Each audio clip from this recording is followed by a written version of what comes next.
JD and Usha Vance can't escape divorce rumors. He just makes it worse every time he talks about it. Is he doing it on purpose? Why is this so fascinating?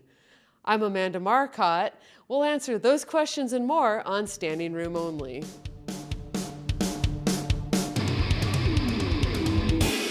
Is JD Vance trying to annoy Usha Vance until she leaves him? The vice president swears he loves his wife, but when he talks about her, he can't help but say smarmy, passive-aggressive things. He's using the high school just be a dick until she leaves me strategy.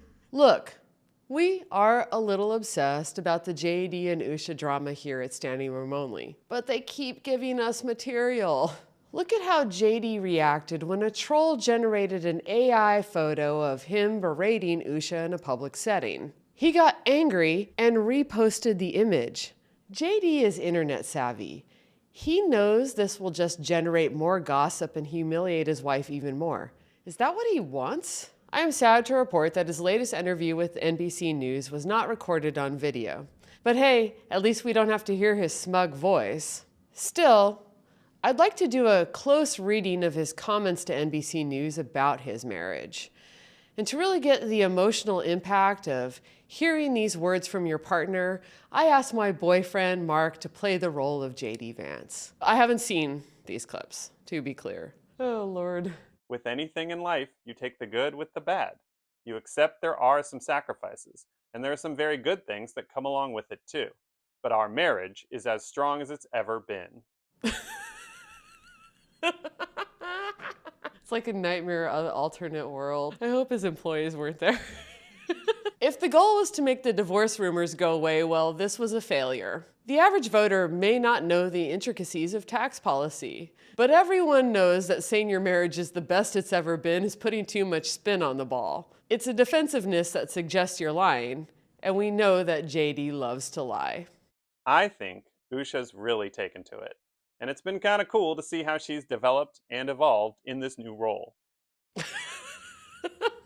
I love that he got the microphone out. First, talking about your wife like she's your kid starting first grade. Gross. Second, we know that Usha is not taking to this role as JD's helpmeet. This is a backhanded compliment as he's really belittling her.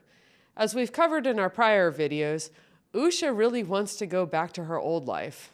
4 years ago at this point, I had absolutely no intention of leading any sort of life in politics. I'm not plotting out next steps or really trying for anything after this. And in a dream world, eventually I'll be able to live in my home and kind of continue my career and all those sorts of things.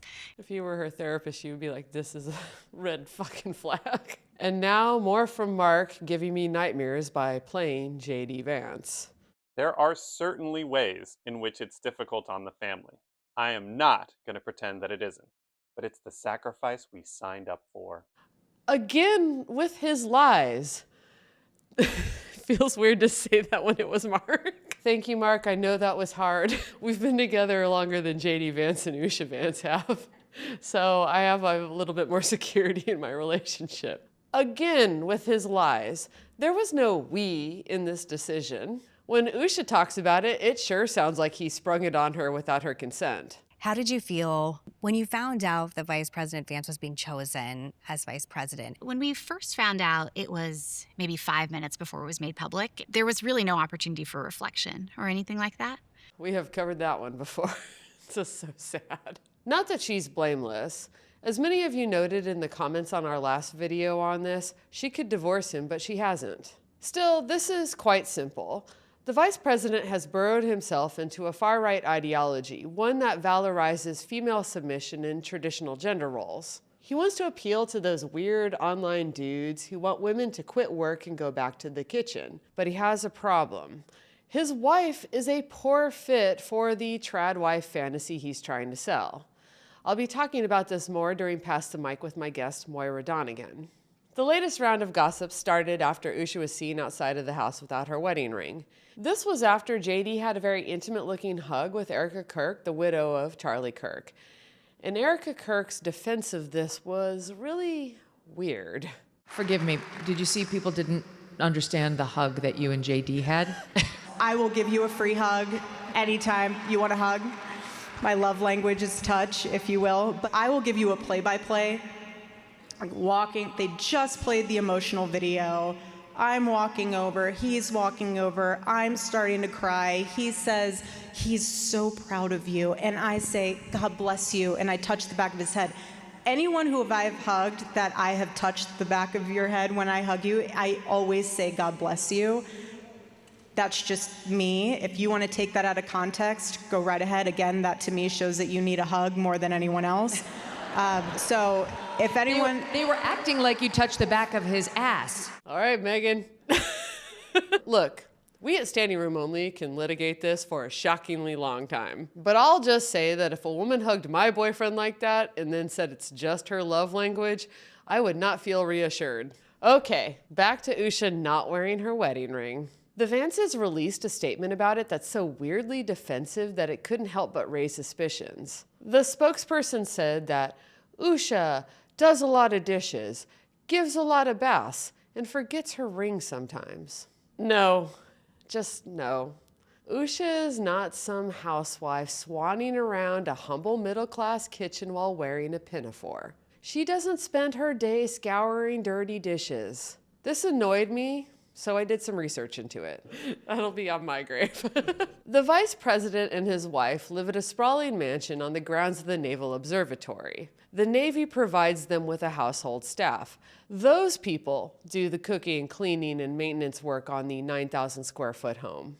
The staff here are all enlisted members of the Navy and also the Marine Corps, and they are just amazing.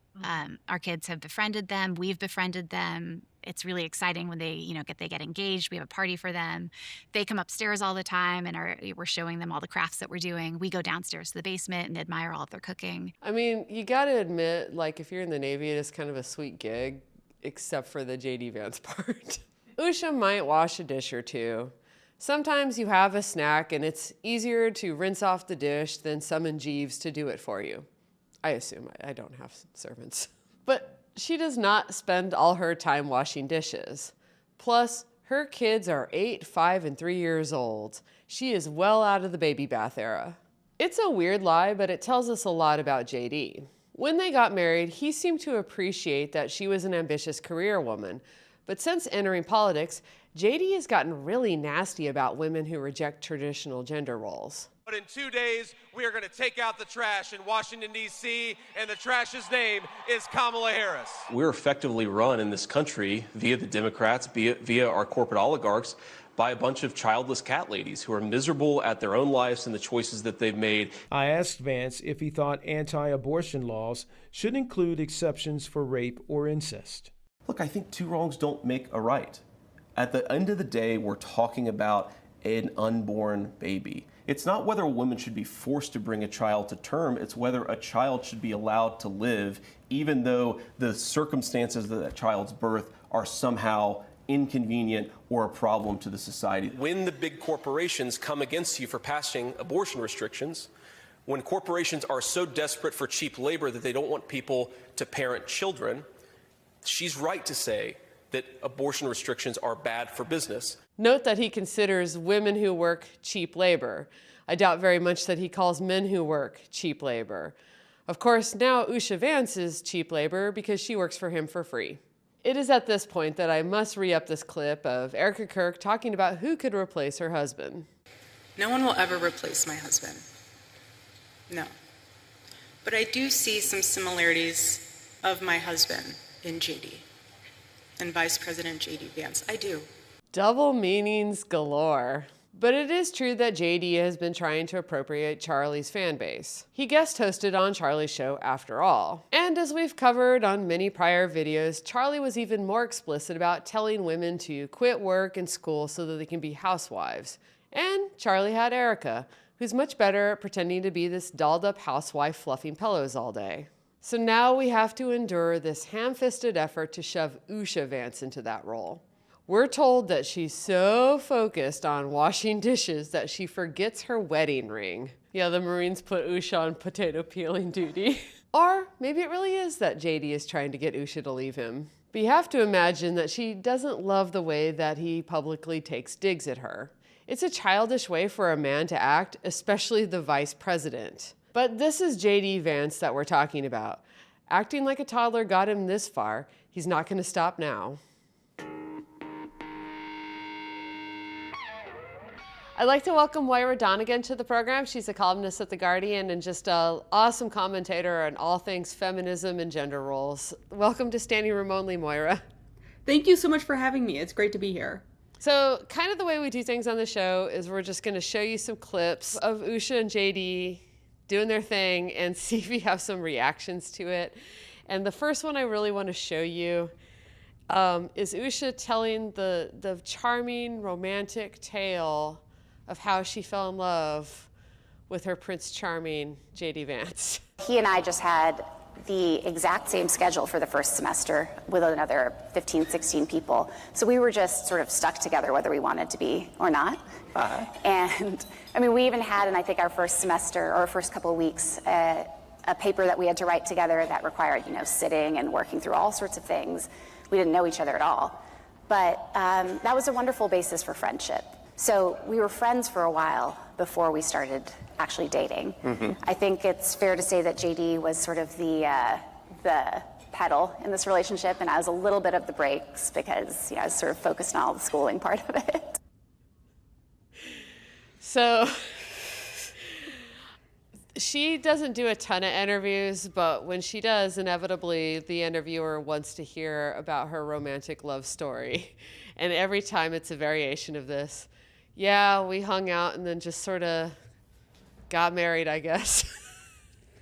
Yeah, it's not really overflowing with romantic sentiment there. It's very just joyless, I guess, is maybe what I would say. It's not told the way you would tell a story of great happiness. I have to respect her honesty a little bit because I think there's so much pressure, especially on straight women, to really oversell how romantic their love story is. And in fact, that's what she's enduring when she sits in these interviews. And yet she's just like, I don't know. He was there and the next thing I know, we're married. I don't know. Yeah, you can tell she's not very media trained. You can tell she's not putting a lot of effort into casting herself as the perfect political wife. But it does seem like there's a memo that she has missed or sort of declined to follow here, right? No, there's a script for the specific way you're supposed to tell the story. It involves a little bit of lying and a little bit of embellishing and a little bit of playing a role on television as you represent yourself as the spouse of this very, very ambitious political figure. And she's just not doing that, especially because it's very conspicuous to me because the role that is prescribed for MAGA women is quite straightforward, right? And she's not wearing the clothes, she's not getting the surgery, she's not telling the story, she's just kind of not doing it. Yeah, and so much of the monologue that I did before was us showing clips of how JD just constantly digs at her publicly. And it's clear to me that these digs are conveying the same message, which is you need to up your game, Usha. You need to be a little bit more like Erica Kirk or Melania Trump or, any one of these women that is playing a role. Well, Melania's a little bit reluctant herself, but any of these women that know how to be the trad wife, political wife figure that she just doesn't want to be. I really appreciate the Vance marriage for making it very clear the way that MAGA marriages function, right?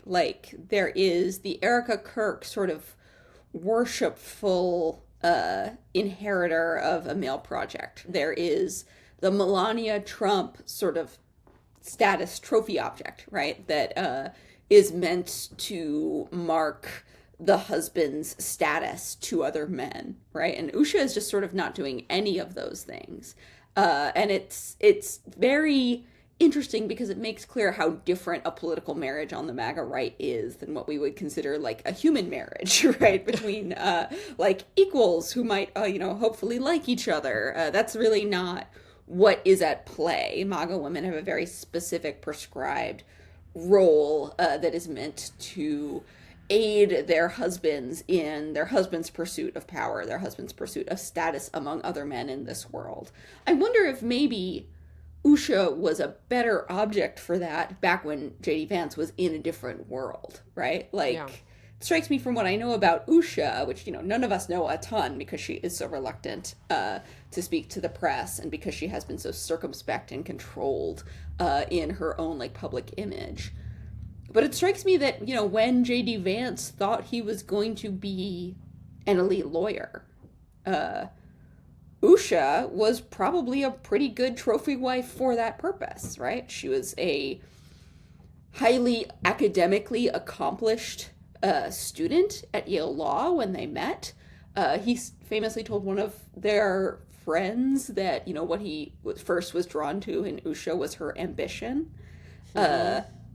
She clerked for these right-wing judges. She clerked for Brett Kavanaugh. She clerked for John Roberts on the Supreme Court. She managed to impress and earn the respect of the likes of Jed Rubenfeld and Amy Chua, even though she famously didn't play the sort of like drinking and gossiping game that Rubenfeld and Chua were encouraging their Chua pets to engage with at Yale Law, right? Like, she was a serious, hardworking, smart woman who was going to go places. And then that life that was sort of available to her changed when JD Vance's ambitions changed. And now she is no longer a good trophy for his purposes. Yeah, if I could be ever so slightly sympathetic to him, I also come from a working class background and kind of entered the world, first college graduate, that sort of thing. And so I can understand how he might have actually felt pretty overwhelmed at Yale Law when he was there, and that someone like her liking him, I can see why he'd be the peddle, like, be my wife so that I can have all the things that you seem to have so easily. The other thing about JD Vance is that he's a man unburdened by principle. You know, he's just got this, like, he's got this black hole of ambition where other people have morality, empathy, like a set of firm beliefs about justice, right? He has nothing but like an arrow that wants to shoot to the very top. He's willing to trade out his roles and his politics and even his name to something that is more advantageous to him in the current moment. And that's a perfect setup for this next clip, because JD Vance in this is so ambitious that he's going to pretend that Donald Trump is the funniest guy he's ever met. And worse, he's going to rope his wife into it. So enjoy this. Today, I'm in the Oval Office with the President of the United States and our great Secretary of State, Marco Rubio, and we're talking about something really, really important. And the President kind of holds up his hand and says, no, hold on a second. There's something much more important. Shoes. And he peers over the Resolute desk and he says, Marco, JD, you guys have shitty shoes. We gotta get you better shoes. And he actually runs us through this incredible shoe catalog. And by the way, the President is gifting us with 4 pairs of shoes. He's asking for our size so that he can make sure that we get the right shoes. And he asked this other politician, he said, I'm going to get you some shoes too. And so he says, Marco, what's your shoe size? And Marco's apparently an 11.5. He says, JD, what's your shoe size? My shoe size is 13. And he asked this politician, who I won't embarrass, what his shoe size is, and he says 7. President, he kind of leans back in his chair and says, you can tell a lot about a man by his shoe size. We won't ask the second lady for comment on that particular topic. Yeah, I'm not laughing at his extremely stupid jokes. I am laughing because our producer did a funny thing and he zeroed in on Usha's face. I mean, I will say, like, her having to plaster on that plastic smile that is completely unmoving and keep her face blank. You can see a couple times in that video when she remembers that she's on camera and, like, clicks her face back on. And the artifice and the self-control is so effortful, and you can just, like, see the life go out of her eyes as she's so supposed to stand up there grinning as her husband tells a very thinly veiled dick joke. And it's humiliating for her, and she looks fucking miserable. Yeah, I mean, there's so many, like, to me, it's not just a dick joke. Like, a dick joke is a dick joke. I'm fine with a dick joke. It's like having to stand there and pretend that you think Donald Trump is the just most charming company you've ever kept just seems to be like a unique level of hell. Yeah, you know, it's interesting that she isn't good at acting, you know, which is like maybe the one role that, like, the one skill that a political wife really has to have, is the ability to, like, convincingly pretend to be happy. And Usha just absolutely lacks that. She looks like she would rather be just about anywhere else. And he can't help but dig at her for it. That's what I'm just so fascinated by. He knows, he can tell. They've been married 10 years. Whatever else is going on, you know somebody pretty well at that period of time. And you can just tell that he knows that she's not having a good time, and he has to stick the fork in. Oh, yeah. He draws attention to her discomfort. Yeah. Yeah, that's... Anyway. Have you ever been at a party where a couple who should get divorced are, like... trying, and you know, they'll just, like, make these little jokes at each other's expense in front of other people, and it's like trying to build an alliance with people outside the marriage against the other person they're in the marriage with, and it's so off-putting. It's so uncomfortable to experience it in real life, and then to see it on this national stage is quite painful. It's like nails on chalkboard. Yeah, he does it, except it's like for a crowd of thousands of incels. Yeah. He's like, look at my wife. Take my wife, please. Jokes. Like, look how uncomfortable she is. Isn't that funny? And it's like, well, God, you really do not like this person. Which I think leads us to another clip I want to show you, which is we've labeled J.D. Vance respects women. So first of all, what I think we got to say is that anybody who believes the lies of the media is, this is a kid who loves strong women because he wouldn't be here without them, and he knows this country wouldn't be here without him. So we got to fight for them and make their lives easier. Now, look, there of course are comments that I made sometimes even before I was running for Senate that were sarcastic, where the mainstream media has repeated them instead of repeating the policy failures of the Kamala Harris campaign and the Kamala Harris presidency. Yeah, so he got very defensive during the campaign when they unearthed all these comments about childless cat ladies, things that he was very proud to say when he said them, and instead had to go run around and do all this cleanup about how he respects women. But I mean, is any of it being sold to you? I feel like we're talking about their specific marriage, but I guess this is where I want to zoom out a little and ask your thoughts on how he treats his wife and how he just sort of views women generally. How do you see that? I think J.D. Vance is a sincere and committed misogynist, as well as a sincere and committed racist. I think those are both personal investments he has, as far as he believes in anything. He seems to believe in white male supremacy. And they're also, in addition, sort of like tactical choices he has made in the pursuit of his own political future. J.D. Vance is not a very compelling candidate for 2028. He clearly wants it, but I think it's going to be contested. And I think he is doing his best to consolidate the MAGA base, in particular the far right, you know, group, Groyper and avowed white supremacist MAGA base. I don't think that J.D. Vance particularly wants women to be able to vote or get educations or work or do much besides produce children, right?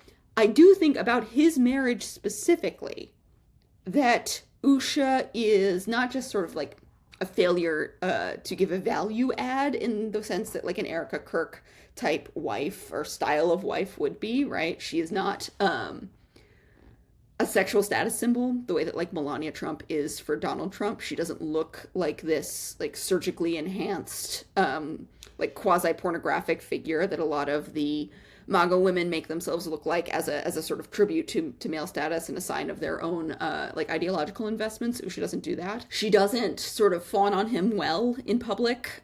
She's not a good surrogate. But also, she's not white, right? She's not white, and she has no ability to give him white children. They have 3 children who look like what they are, which is American children of Indian descent, right? And that is a genuine liability for somebody who's trying to do what J.D. Vance is trying to do, which is like consolidate a white nationalist field of support, right? If your campaign pitch is some, lightly sanitized version of the 14 words, it's going to be conspicuous that you yourself do not have a white wife or white children. I think that is a bleak, dark thing that J.D. Vance, because he has no soul, because he has traded away everything he ever claimed to love for more and more power, has to be calculating now as he seeks to consolidate white supremacist power as well. Yeah, and I think there was an old school model of conservatism where it was misogynist, but like they had the stereotypes of Asian and South Asian women as being submissive. And she can't even be that for him because she's obviously this ambitious career woman who's rejected that stereotype as well. I mean, I think Usha is trying to be submissive as well as she knows how, right? She did give up she had a great career. Yeah. She did abandon her role in her own career, her professional role, in order to service J.D. Vance's ambition, right? Yeah. She seems to have had in the past some, like pretty lightly or loosely held liberal principles. She reportedly voted for Hillary Clinton in 2016. She has been registered as a Democrat in various, places she has lived in the past. It's not that Usha Vance has self-respect or principles. I don't think we have to credit her with those. I think that it's just like she can't debase herself enough for him, or she can't do it right for what he needs, right? He needs or wants this other kind of, white Barbie trophy, which is just not something she's equipped to be. I do want to end on like our mic drop question, which is, so Usha, this all kind of, the latest round of gossip kicked off because Usha Vance has been seen without her wedding ring outside of the house. Yep. You're married, I'm not. So I want to ask you, what are your feelings on wedding ring etiquette? Is it okay to leave the house without it on? Is it okay to ever take it off? How do you live on that? I'm going to be real with you. As much as I do think that Usha Vance should get a divorce, I don't necessarily read too much into the absence. I definitely wore it for this. But like the wedding ring, people don't wear them for all kinds of reasons. I don't wear mine often when I'm like going to the gym or if I'm going to be doing something messy with my hands, My wife is a carpenter. She doesn't always wear hers to work for the same reason. Yeah. And different people have different kinds of investments in the ring and what it means. I know people who basically never wear theirs, and I know people who basically never take them off. I do think that Usha is a person who has invested a lot in trying to control her public image. And is in a world where she knows she's in the public eye. She's not good at it, right? But she's also not sloppy about it. Yeah. She's not, oh, here's my cat. Good. Okay. She's not a person who's being unconsidered about what she looks like and how she presents herself. So I think that the way that, the more casual relationship I have towards going out without my wedding ring sometimes might not be a great analogy for the way that Usha Vance is living and what she's signaling when she leaves the house. Awesome. I think we can leave it there, but this has been fantastic, Moira. Thank you so much. Thank you so much, Amanda. And I want to ask you to hype your work, your podcast, your column. Yeah, I have a podcast called In Bed with the Right with my colleague Adrienne Daub. We talk about right-wing conceptions of sex and gender. It's often pretty fun. I also have a column at The Guardian where you can read my thoughts on gender, politics, and the law. And you can find me online. I'm mostly on Blue Sky these days, where I'm just under Moira Donegan. Awesome. And don't forget to like and subscribe. It really helps us out. And stick around for Encore. We have a special guest this week. Thank you once again, Moira, for being on Standing Room Only. Thanks so much for having me. So weird. We have to do song recommendations without playing the music. music. Hey y'all, I'm coming to you from Philadelphia. I'm in Latchkey Records, which is the record store owned by my partner. And we are doing a record release party for Pelted. And I have the lead singer and lead guitarist, Katie Hanford, here. Hey guys. And so she's actually going to do the song recommendation of the week off of their new album. So tell me about your new album and what song you pick off that. Yeah, so it's called Effort. It is our debut release. It's an EP, it's 5 songs. And I'm going to choose a song called Apology Tour. It's the last song on the EP. It's a little bit different. The rest of the EP has more of like a shoegaze. We say lovingly it's somewhere between shoegaze and butt rock. So I'd say the rest of the EP is a little more shoegaze. This one maybe leans a little more butt rock, but in like a fun, twangy Replacements kind of way. So you're releasing this EP on cassette. Yes, we are. And I think this is going to be interesting to people. Why cassette? Really because we love having physical media as like a debut release, in a very not super well-known band. We figure let's keep a low cost, low overhead. Also, I've found that especially in the indie scene, cassettes are kind of king right now. Yeah. Again, because it's affordable, you can get one at a show for $5 instead of paying, you know, $20, $25 for vinyl that you maybe haven't heard before or just heard for the first time. So I think it's just a really easy, cheap, fun, warm way to listen to music and like have a little physical piece of media with you. So just the name of the song and your band and the album again. Yeah, so the song's called Apology Tour, the band is called Pelted, and the album is called Effort. Out everywhere you listen to music as well as on cassette. Awesome, Here at thank Latchkey you. Records. Thank you. Awesome, thank you so much. If you want more Standing Room Only episodes, please hit the subscribe button on YouTube. Standing Room Only started as a newsletter and it's free to read. Click the link to subscribe. I love tips. These political battles are playing out in our local communities, your family, your school, your neighborhood. If you have a story, go ahead and drop me a line, leave it in comments, and don't forget to subscribe.